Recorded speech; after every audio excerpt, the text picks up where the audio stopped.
According to the African Development Bank statistics, the agricultural sector is responsible for more than 30% of the employment in Nigeria. 84 million hectares of arable land, irrigable area of 3.14 million hectares, 279 billion cubic meters of surface water, 58 billion cubic meters of underground water, 3 of Africa's 8 major river systems, 17 dams, Africa's largest population, and some of the lowest average wages on the continent.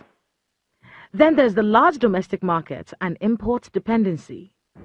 These are just a few of the investment opportunities in Nigeria, which the African Development Bank are presenting to Chinese investors as they promote special agro-industrial processing zones in the country, which, among other things, aims at bringing basic infrastructure and employment opportunities to rural areas.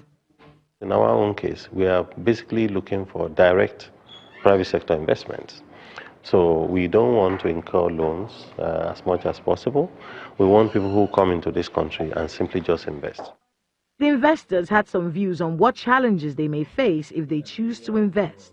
We may need to conduct more investigations on the policies and the relevant supporting infrastructures, and also we may need to look for more information from the state government and also the other relevant institutions.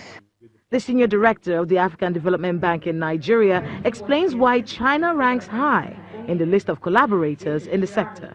China has vast experience in agro-processing across the board, from production all the way to industrialization.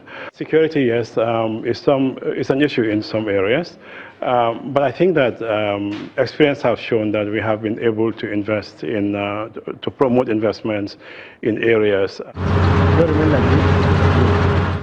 The level of investment required to move Nigeria's agricultural industry from where it is to where it should be will require a lot of foreign collaborations, which is why the African Development Bank is reaching out to China for investments. The problem with that, however, is that the local farmer seems left out in the process. In this particular collaboration, the African Development Bank has promised that the local farmer will not be left out. Kayla Magwa, Channels Television News.